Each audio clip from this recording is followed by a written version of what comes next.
pensador revoluciona los estudios sobre la sociedad. Obsesionado por los modelos de disciplinamiento, instala una nueva terminología para describir escenarios conocidos. Analiza el funcionamiento de los manicomios, las cárceles, los hospitales y los asilos de ancianos. Estructuras que lo llevan a redefinir los sistemas de poder instaurados y aceptados socialmente. Es así como en medio de la hoguera revolucionaria de los años 60 y 70, el filósofo francés Michel Foucault se convierte en el pensador más célebre del mundo. Modelo del intelectual versátil y polifacético, sus ideas inesperadas incomodan a la derecha y a la izquierda. A partir de Foucault es imposible mirar el mundo de la misma manera. Michel Foucault, hijo, nieto y bisnieto de médicos, tenía un destino marcado, pero su negativa a seguir los mandatos familiares le generó profundas amarguras. A una edad muy temprana descubrió su homosexualidad y también su profunda empatía por los seres que se mueven en los márgenes de la sociedad. Digno exponente de la modernidad, su objetivo fue iluminar las zonas de sombra de la sociedad y al mismo tiempo celebrar con alegría lo que llamó la fiesta del pensamiento. Sus estudios del sistema de poder parten del análisis de las cárceles. Foucault toma ese modelo de disciplinamiento social y lo amplía de manera inquietante a todo el espectro de los estudios sociales. Entre sus múltiples intereses, Foucault pone énfasis en la relación entre el poder y el saber.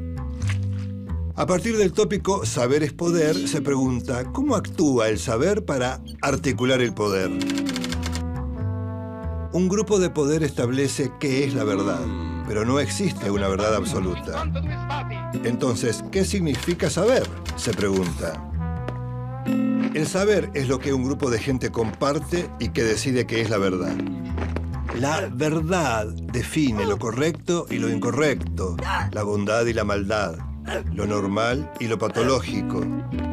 A través de esta verdad, el poder disciplinario controla la voluntad y el pensamiento en un proceso que él llama de normalización. Normalizar implica numerar y controlar a los individuos para que cumplan su rol dentro del cuerpo social. ¿Y cómo se normaliza a un cuerpo social? Por medio del lenguaje. Estas reflexiones están incluidas en Arqueología del Saber, donde afirma que aunque nos parezcan naturales o evidentes, los saberes o discursos son fruto de determinadas condiciones. Las prácticas sociales han creado un lenguaje que se apoya en definir a algo por su opuesto. Este lenguaje define al discurso. La palabra discurso alude a cualquier cosa escrita o dicha. Pero Foucault le da además un sentido específico. Discursos son los escritos pertenecientes a un área de saber técnico y provisto de un saber específico. Estos temas los amplió en otro de sus grandes aportes teóricos, las palabras y las cosas. El discurso sobre la locura producido por psiquiatras, psicólogos, trabajadores sociales y otros expertos define la locura como anormal. La locura es anormal, por lo tanto, define la normalidad. Que los anormales sean excluidos no significa que no sean importantes. La gente normal se ocupa de estudiar la anormalidad de manera incesante y obsesiva. A través de la anormalidad, por lo tanto, se establecen las relaciones de poder en una sociedad. La persona normal tiene poder sobre la anormal. El psicólogo define al loco, los médicos a los pacientes y los abogados son la contracara de los delincuentes. Estas reflexiones nacen en Suecia, donde vive una suerte de exilio voluntario a principios de los años 50. Allí escribe Historia de la locura en la época clásica. La locura implica la exclusión de cierta gente a través del confinamiento y el encierro. En lo que llama el Gran Confinamiento, describe que en el siglo XVIII, 1 de cada 100 parisinos fue encerrado. Locos, criminales y hasta epilépticos fueron confinados. En Vigilar y Castigar, Foucault describe los pormenores del suplicio y descuartizamiento de un condenado en 1757 en París. Ese espectáculo horroroso cambia en la modernidad democrática por una solución más civilizada, la cárcel. Foucault cree que las prisiones fascinan porque ciudadanos irreprochables pueden ejercer o permitir el encierro, el castigo y el hacinamiento, lo que él llama el mal sin límites.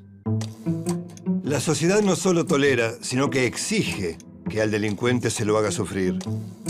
El formato de las cárceles se expande luego a los asilos y los hospitales y finalmente a la institución escolar.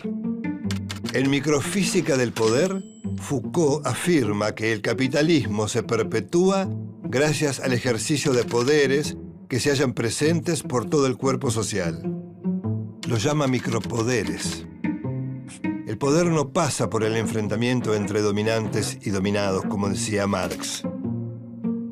Según Foucault, el poder está presente en cada parte del entramado social. El Estado y los grupos sociales hacen uso del poder. Pero el poder se ejerce de manera sutil en instituciones, espacios productivos, organizaciones políticas, vínculos familiares y lazos íntimos. Esta reflexión condujo a Foucault al concepto de sociedad disciplinaria. Solo las mentes y los cuerpos disciplinados pueden garantizar la productividad, aceptación de las normas y el pensamiento metódico requeridos por el capitalismo occidental. Pero este modelo de las sociedades de control fue cambiando. Con la llegada de la posmodernidad, el control está depositado en la seducción, el hedonismo, el consumo e incluso las biotecnologías. Para definir ese ambiguo sistema de relaciones entre el poder y la vida cotidiana, se creó el término biopolítica. Foucault plantea que la ideología requiere del control del cuerpo del individuo. En este sentido, va un paso adelante de la teoría del control social.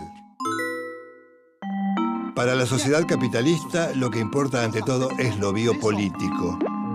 La función de la biopolítica es tratar de que los cerebros se autorregulen, o sea, se autocontrolen. Se podría definir a la biopolítica como la implementación de acciones políticas sobre la vida, tanto en cuerpos individuales como en poblaciones. El Estado y las teorías económicas se ocuparon en potenciar las capacidades biológicas e intelectuales de los individuos. La familia tipo y el control de la natalidad se adecuan al concepto de producción capitalista. El objetivo del biopoder, por lo tanto, es la gestión total de la vida. El sistema genera nuevas vacunas que reducen la mortalidad y prolongan la vida. La biopolítica en la expresión más pulida del capitalismo, el neoliberalismo.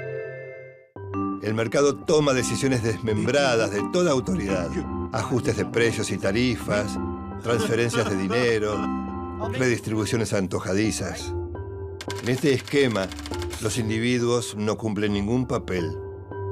No es la explotación que denunciaba Marx, sino de la exclusión progresiva de masas de indigentes a los que se niega identidad.